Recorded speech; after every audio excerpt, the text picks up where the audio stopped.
You are going to love and learn so much from today's conversation with Destinee Berman, who is a 7-figure launch strategist who specializes in working with offline business owners, entrepreneurs, experts, and educators.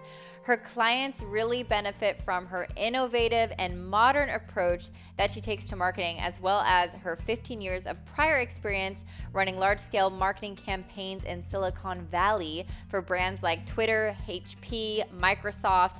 And in the past 6 years, Destinee's clients have used her techniques to generate more than $17 million from launches. Through her courses, she's taught hundreds of students in 23 countries across the globe, and her expertise has been featured in media outlets including Business Insider, Forbes, Greatest Digital Marketer, and more.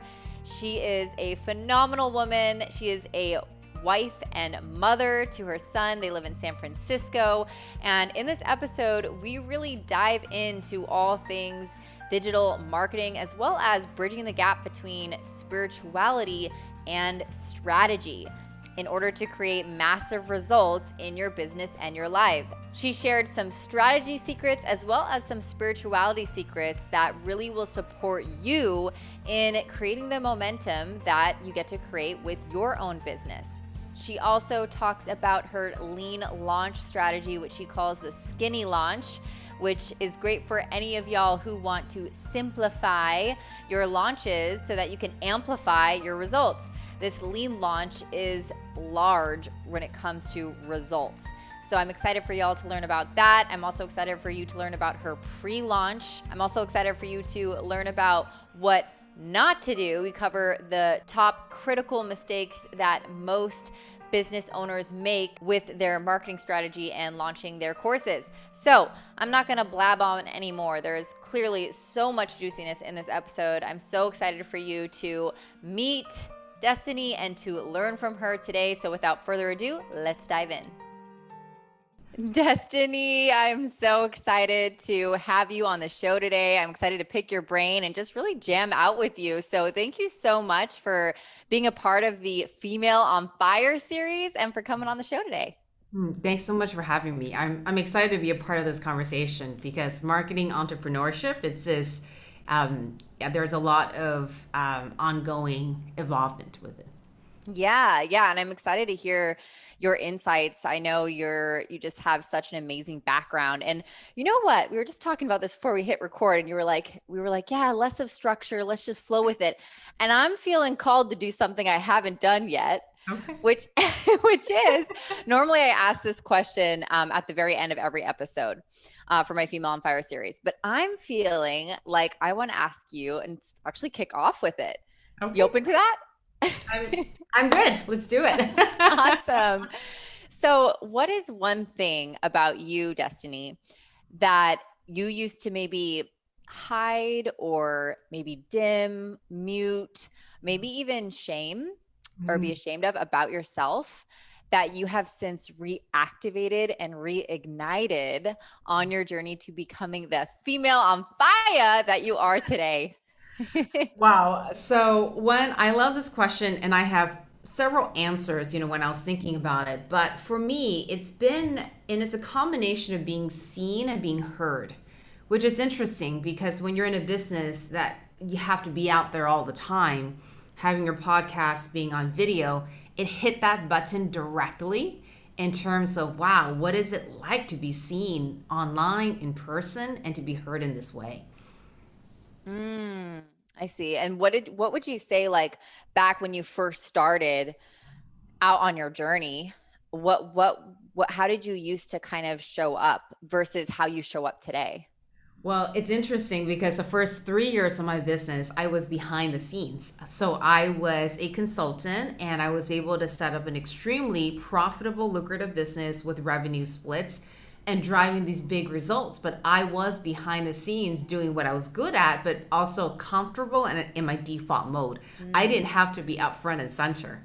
And it's interesting how the way we are or our habitual ways can get us into the most perfectly suited situations, at least for a while, until you start to want to grow or evolve in that way because it's not forever. Yeah, yeah, I actually really relate to that.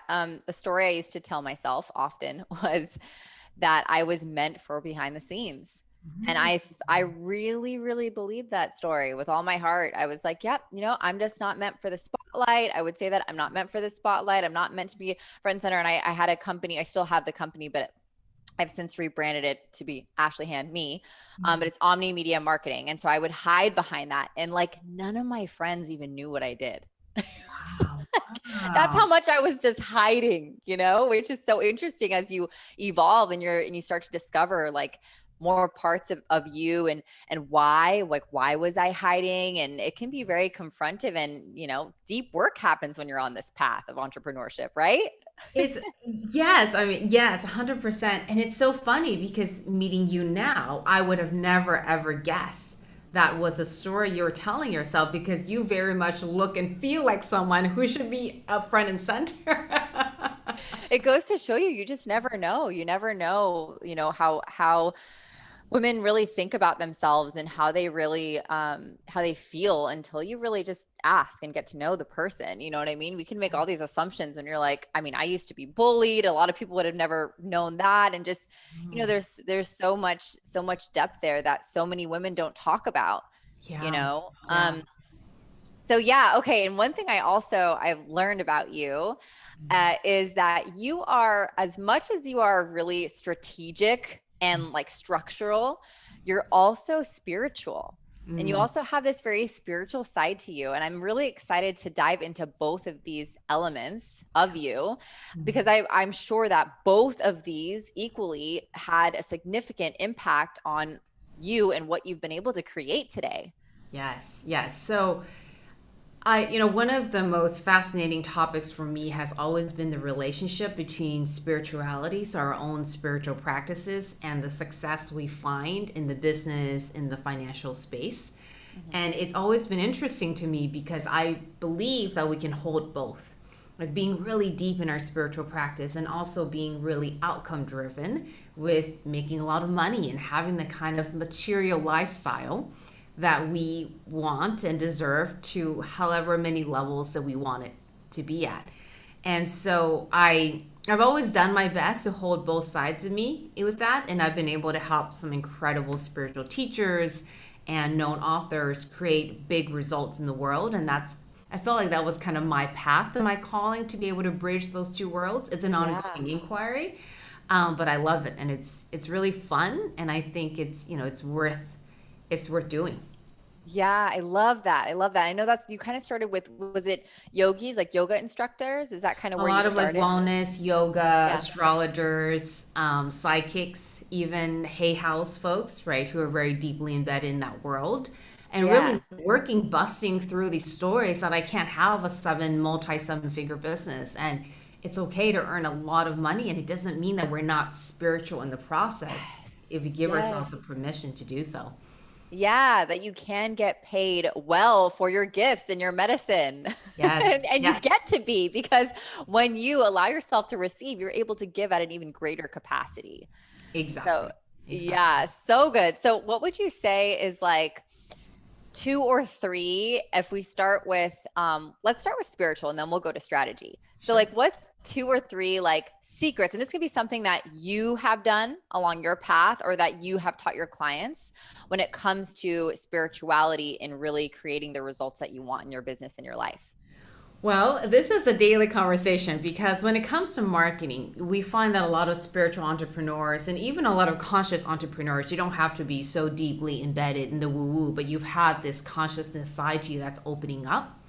Is that there tends to be this belief that if I want to be successful at online marketing, I have to do it a particular way, Mm. which then hits one, I don't want to look like anyone else online. And two, what if I'm not comfortable with this particular way of marketing?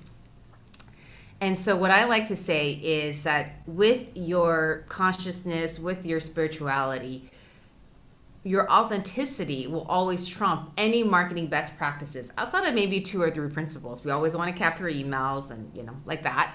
But there are so many ways to be yourself online and to be successful at it. That's why there are platforms like TikTok and Instagram and all this user generated creator economy market that has, really blown up. Yeah. And so you can be yourself while being successful, but then it forces you to really own yourself and to be seen online. And so, I would say that's number one, is to really be willing to own yourself and say, this is how I'm going to show up online. And I'm going to stop telling all these stories about I have to be this particular way to be successful. So good. So good. Being authentic, owning all of you, owning all of those unique parts about you, like all the goofy parts, even the woo-woo parts, whatever is there, like owning it all. And that I call it also owning your 360 self, like every single piece of you, owning it all and presenting that online and being yourself. I love it. Okay. What's number two? Well, number two is to be willing to say, I'm going to close the loop. So there is this thought process around, I'm going to show up, I'm going to create content, even build this online community and this online audience. But then we don't look at monetization. And we don't say, look, this is how I want to close the loop by monetizing and really making good money at it. And so it forces us to confront and acknowledge both parts of ourselves, how we want to show up fully. And don't get me wrong, authentic marketing, I mean, that's been a buzzword that's thrown around. And I love how you're presenting with owning all of you, 360 degrees, absolutely. So owning all of you with how you want to show up. And then number two, being willing to have a plan, even if you don't have a clear strategy around, this is how I'm going to monetize, and I'm committed to making this into a business. That commitment is so big. Yeah. That is so big. And that can be one of the scariest parts of it, is like, yes, owning yourself is scary for a lot of people. I remember when I was, especially because I have these kind of goofy, very nerdy parts of me. And so thinking of, that feels vulnerable to own those parts of you and to let that come through your content. And then also that commitment to monetization. Yes. It's like, okay, yes. Here we go. Like, this about to be real. Yeah, exactly. And what's more real than someone paying you for your services, for your programs, and saying, wow, I'm going to take a chance that this is going to work for me. And nothing gets more real and potentially more triggering in that process. Oh, yes. I actually want to add, I'm going to add a third one that I just thought of that you kind of just alluded to, is really auditing your belief systems, ladies.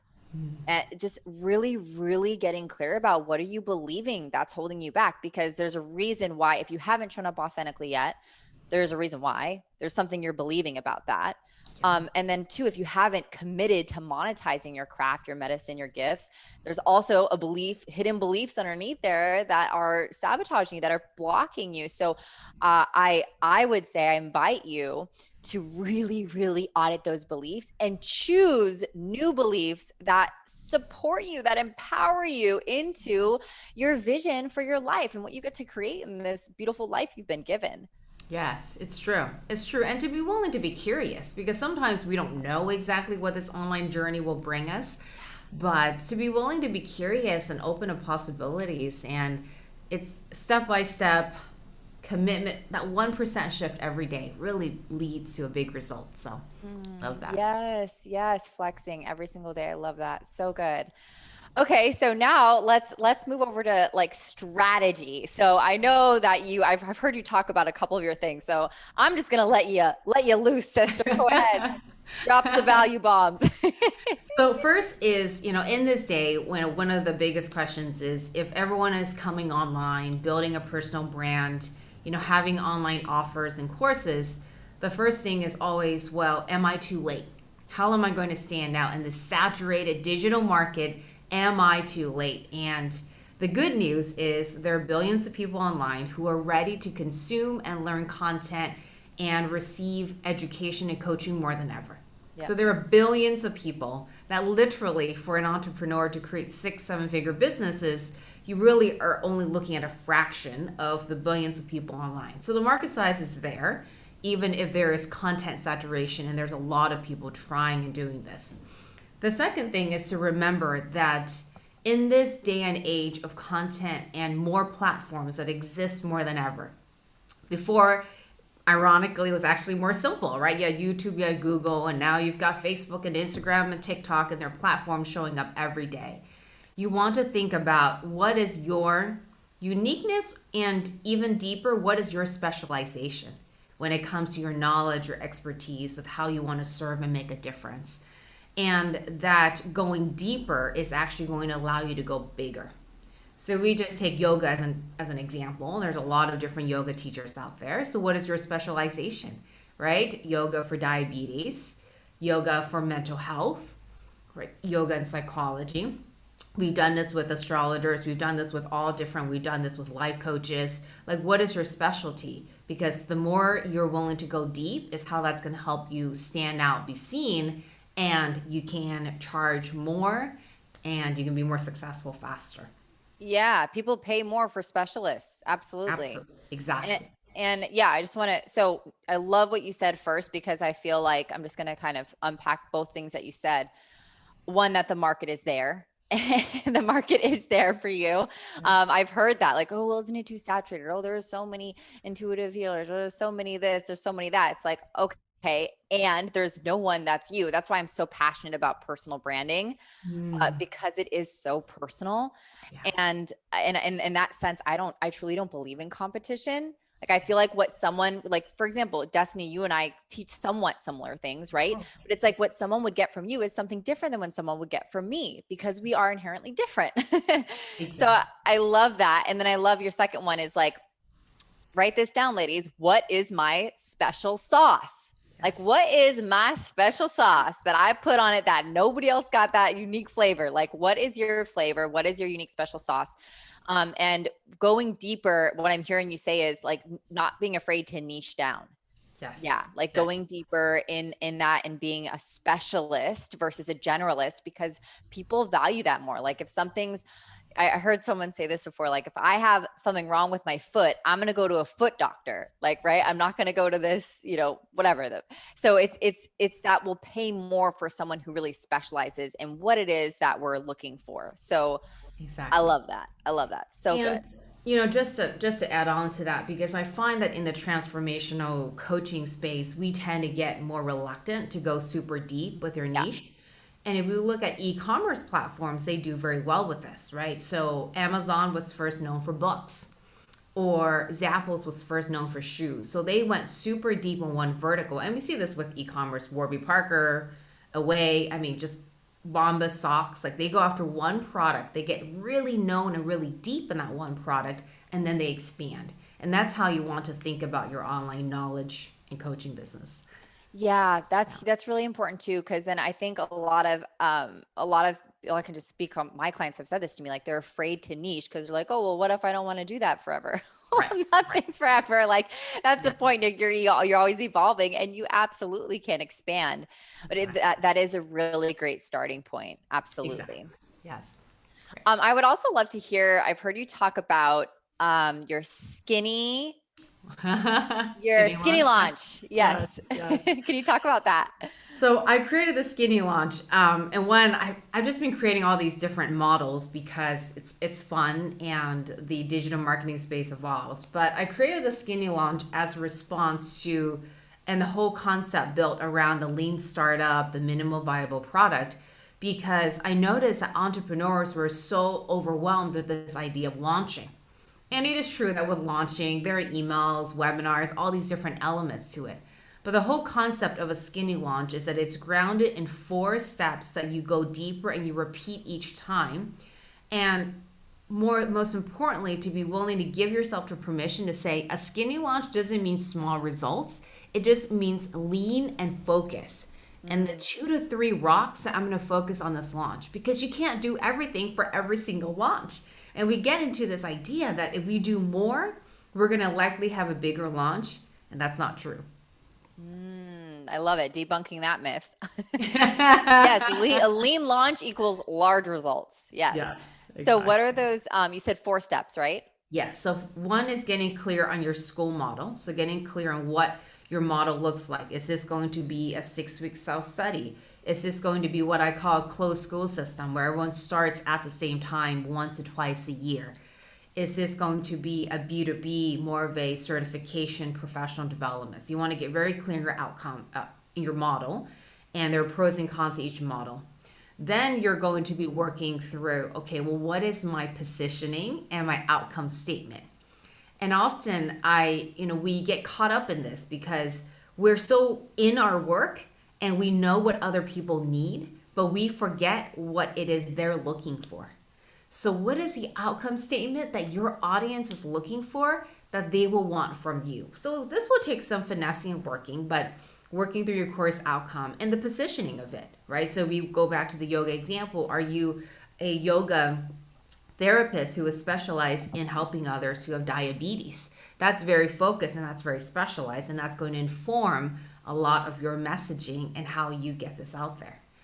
Then 3 and 4 is really the pre-launch and the sales period. And now that there has been, this whole industry has been around a long time, I think people are getting used to it.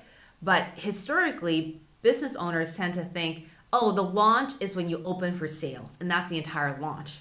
The success of the launch is determined in that pre-launch period, which will last anywhere from 2 to 4 months, depending on where you are with your business, depending on if you launched before. But it's all that warming up. And if we think about a movie release and all the trailers and all the warming up before it even gets into the theater for a finite period of time, that's our pre-launch. And then we head into a very specific sales period where we're forcing urgency because there is a deadline, either because your program is about to start or you're offering special bonuses or incentives for signing up during that period. So that's a very high level overview, but that's a sequence that myself, my clients, we follow every single time. And as you grow your launches to 7 figures, you go deeper into each pillar. The key is to not overwhelm and try to do too much in each pillar. Yes. And yeah, that pre-launch, a lot of people don't, it's not talked about enough. And you're right. It's so important because I mean, I generate most of my sales, like 80, 90% of my sales from Instagram. But it's because I'm very consistent on that platform and I'm always focused on delivering value-driven content on there and creating a relationship with my people. And so, and it's actually true. I've heard that typically for someone, like say someone starts, let's just use Instagram, for example. They start following you on Instagram, right? They just found out about you, saw one of your videos, started following you. It's going to take like 2 to 3 months of that exposure to you, to getting to know you. It's kind of like you're courting them in a way, like dating or something, 100%. right? Where it's like, you don't want to, they're not going to go out with you on a date right away. Like they're going to get to know you a little bit.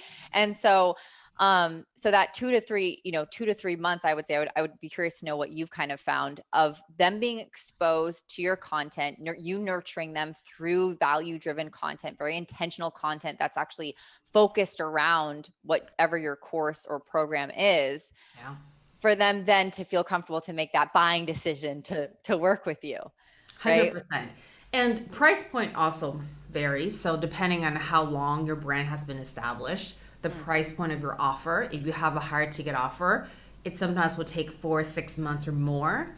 It's also why we like to have intermediary offers where you've got a core offer that's not, that's under 5,000. You've got a downsell offer that's around 300 to 400.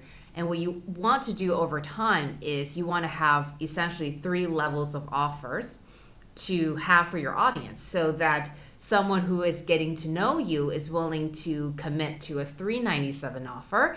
And over time, with the proper messaging and building a relationship, they'll jump to that $5,000 or $10,000 offer.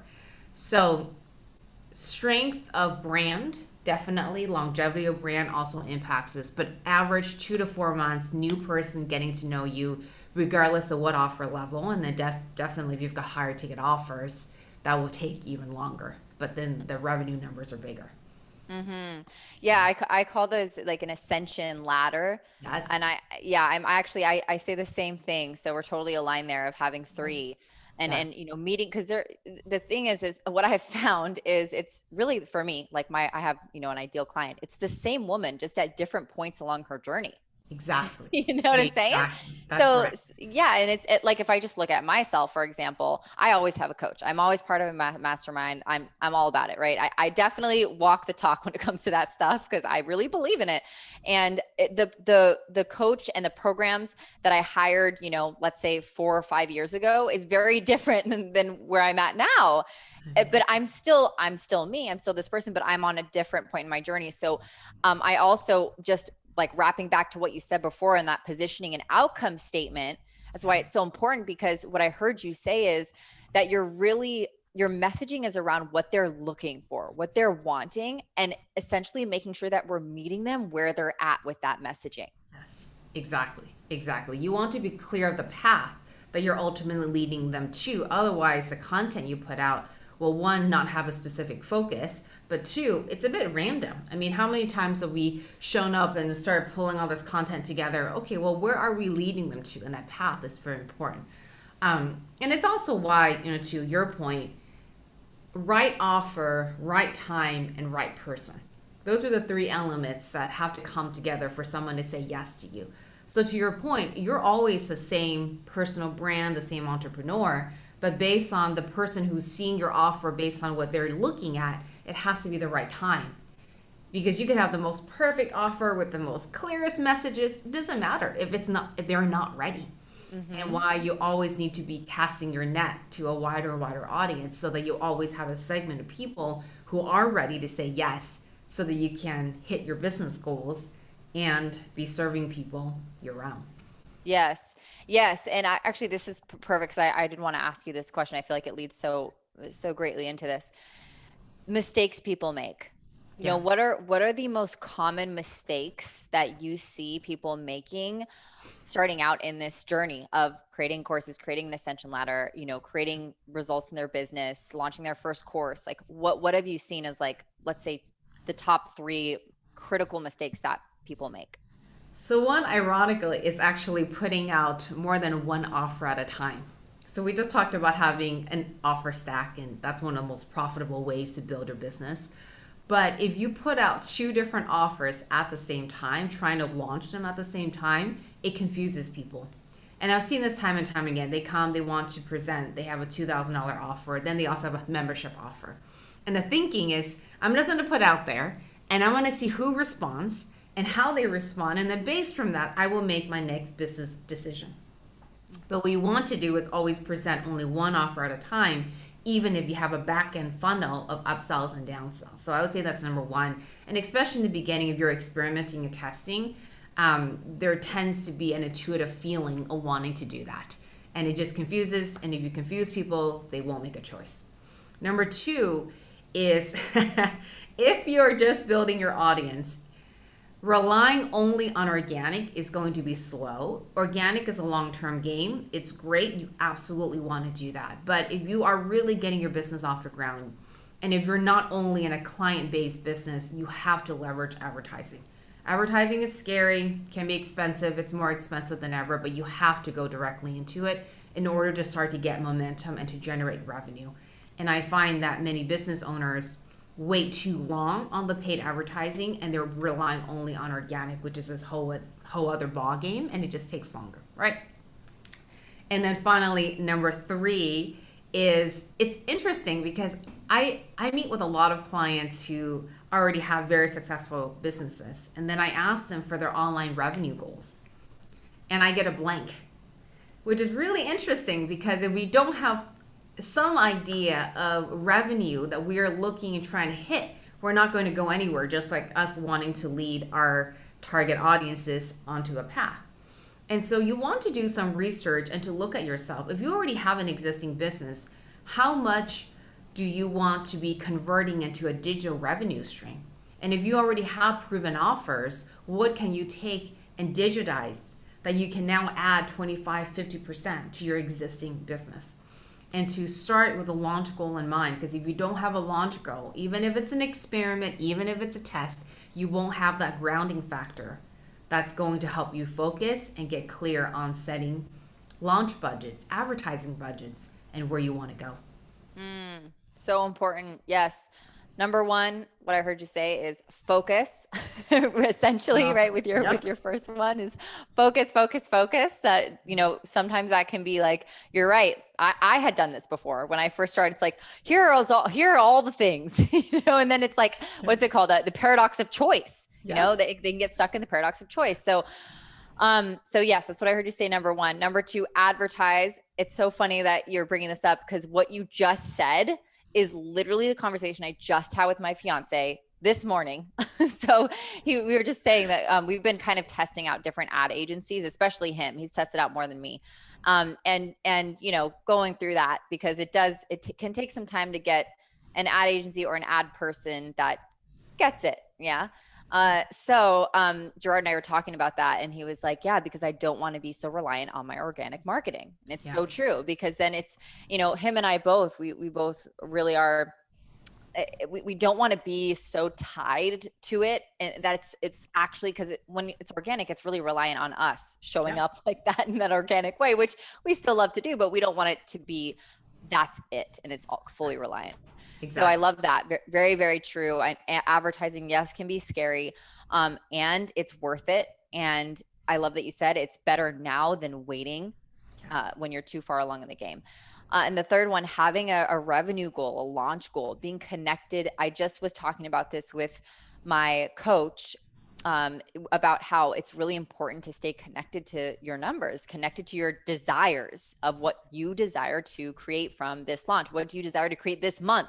What do you desire to create this quarter? What do you desire to create for the next 12 months? Being connected to those goals are so important. And it's so crazy how so many of us entrepreneurs, we don't do that. It's kind of, but then when you think about it, you're like, well, duh, like I get to create like goals. But I can speak for a lot of my women because they've said this to me is for a lot of them, it was scary because they were afraid that they would set these like big goals and not meet them. Interesting. Yeah. So, and is it better? I actually interviewed, this is one of my very first interviews, Shanda Sumter. And on that interview, she talked about how she was committed. It was 2019, that interview.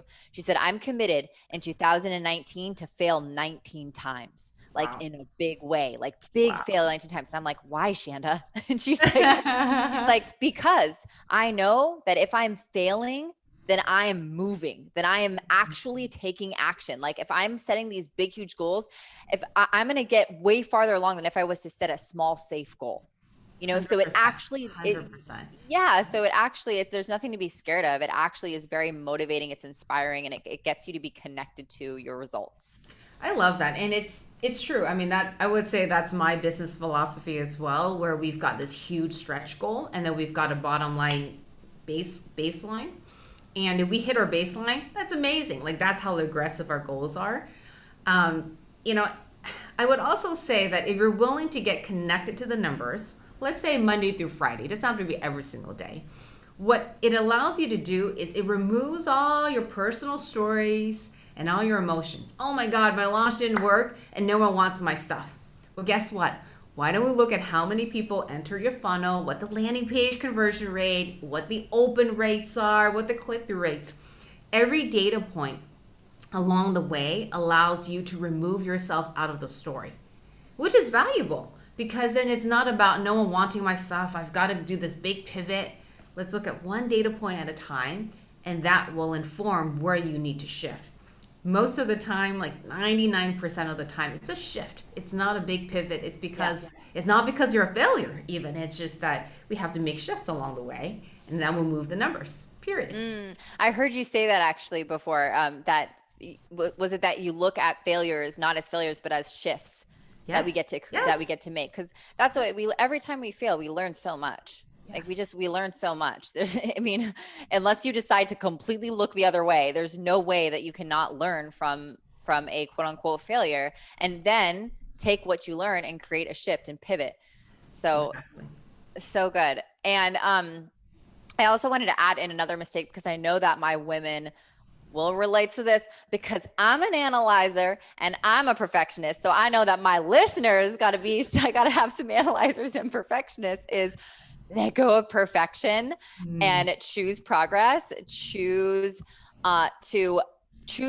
and I don't want to say sloppy, but I believe personally in taking, I call it like messy action. And what I mean by that is like imperfect action, like action where you don't have to have everything. Guys, I have launched courses where I didn't have any, like I didn't even have the outline planned.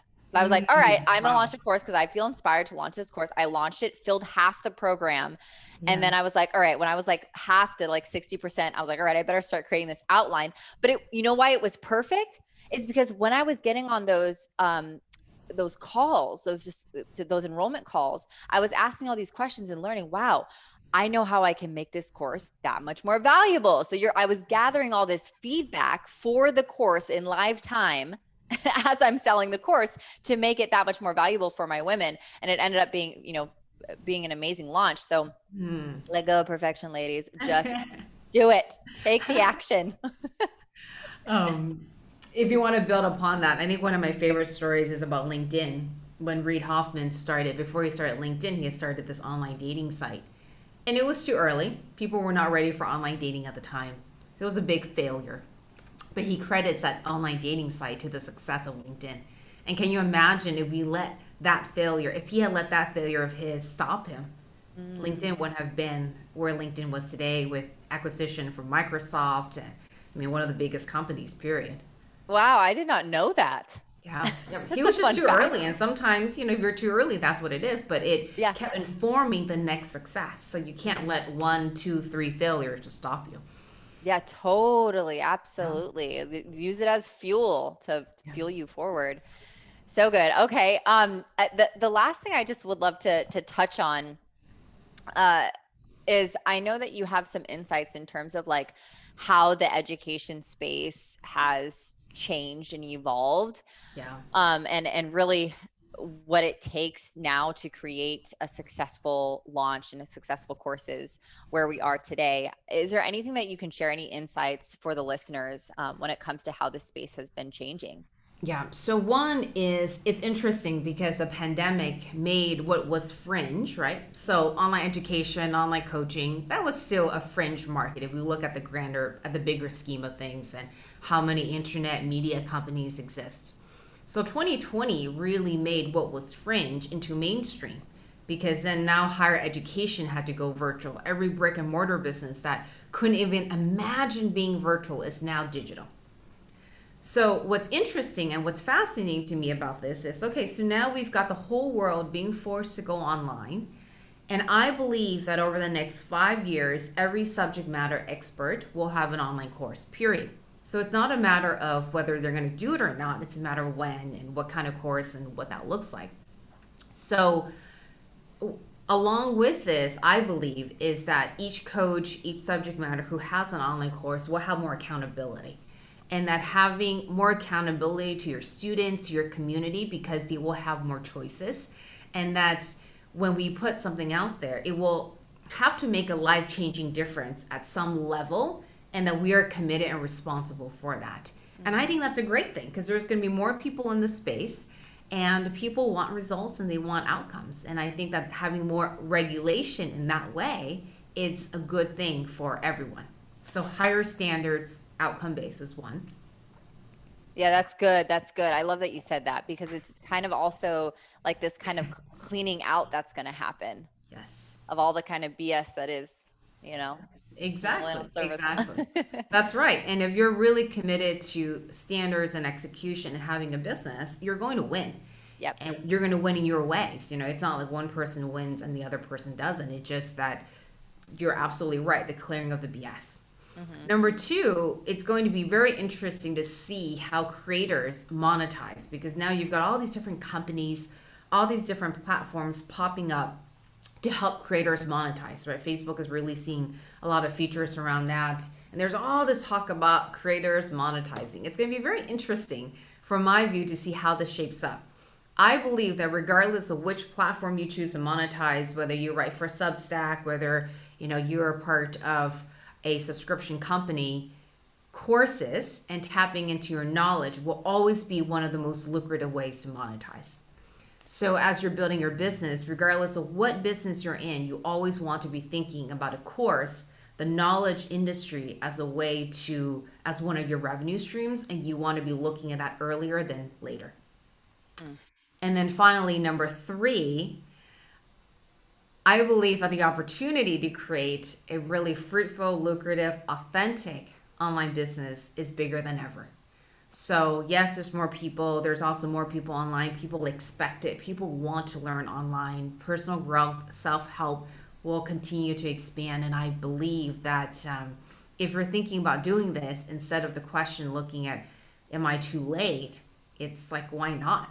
Because this Yeah. is like, we're just at the beginning of, I think, of the next 5 to 10 years of, and yes, the industry will shift and it will look different, but look at where Kajabi, I mean, look at the latest round of funding from Kajabi and where they're going with it. Like, we're just at the beginning of a huge shift in the industry and landscape, and you can be a part of it and do very well.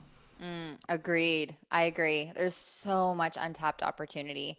Yes. And I know that fear can hold a lot of people back. And it's absolutely not true. It's your time to play. Yes. It's Yes. your I love time that. to play. It's your time to Yes. play all out I for love sure. And okay, so this it. this question came through because a little birdie told me something about you, Destiny. Hmm. And I have to know if this is true, or if it's still true. Do you actually, and this is, by the way, this is like a total tangent. This is one of my classic tangents. We're Love gonna it. switch gears. What do you actually meet with an energy worker or a healer? I'm very like, impressed by this. but like I heard like multiple times a week. Is It this is true. true? But to be fair, as my husband says, I have a whole team. I have a whole team of advisors. So I have astrologers that I work with on a regular basis. I have energy worker work with on a weekly basis. Um, I have, I don't know how many people I have. I have like 3 or 4 people that I work with on a very regular For basis. you personally. Correct. Yes. Yes. Wow. Because one, it keeps me clear. I've got a mindset coach. It keeps me clear. And I do my own daily meditation, self hypnosis. I do all of that. Um, but it just keeps my energy clear.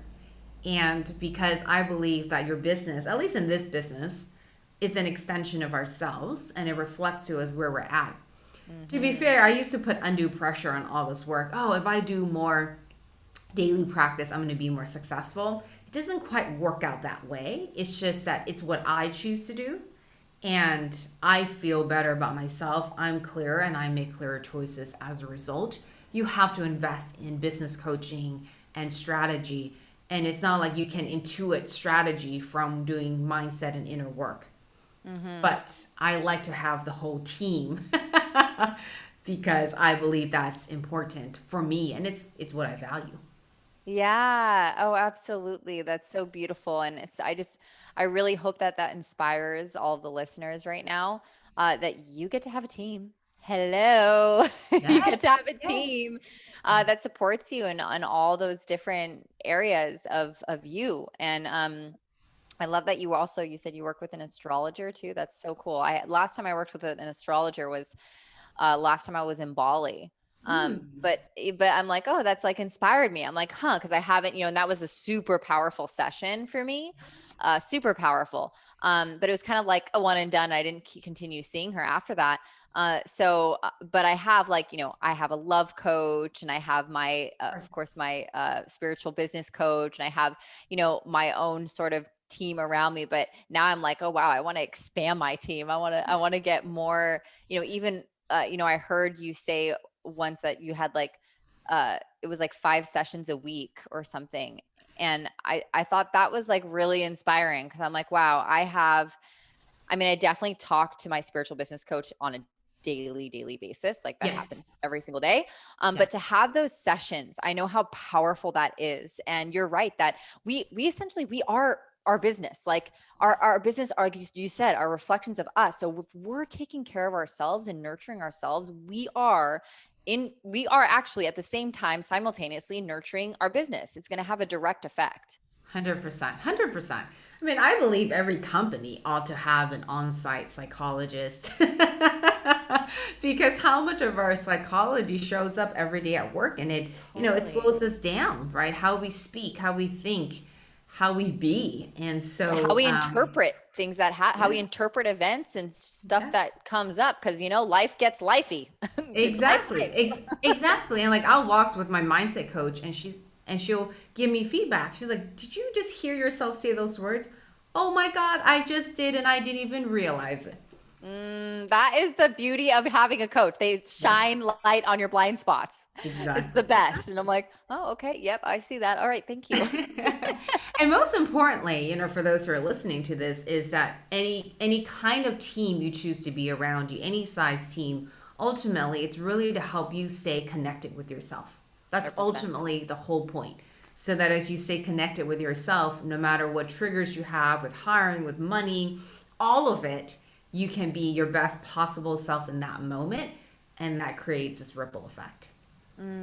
Oh, that's beautiful. I love that. Well, damn, girl, we're gonna just mic drop it right there and stop the episode there. We're at the end of it. But I do want to know how does the ladies that are listening right now, and I'm sure there's some men too, but most of my audience is female. How do they get in touch with you? And do you have any resources or anything that you'd like to share with them? Yes. So Instagram is a great place to DM. We have a lot of folks who respond to us and reach out to us on that way, and you'll get resources there. My website, we've got a lot of resources there on my website. And then that's at destineeberman.com. Instagram is Des Berman. And then we also have a link for a launch guide. So for those of you who are thinking about creating a leverage offer for your courses, we do have a 7-step launch guide. It is extremely broken down. So even if you feel like you're new to it, we also have a section in there that covers metrics and data. So we can take ourselves out of the story and be as successful as you would like. Oh, love it. What a gift. Awesome. I'll make sure that all of that is in the show notes for y'all. So go ahead and go down in the description and it'll all be there for you. And thank you so much, Destinee. This was so fun. And I've loved jamming out with you and learning about you and just hearing all of your wisdom and knowledge. Just thank you so much for giving of your time and your energy to myself and the audience today. You're so welcome, and you make this so fun and easy. So thank you. Thank you.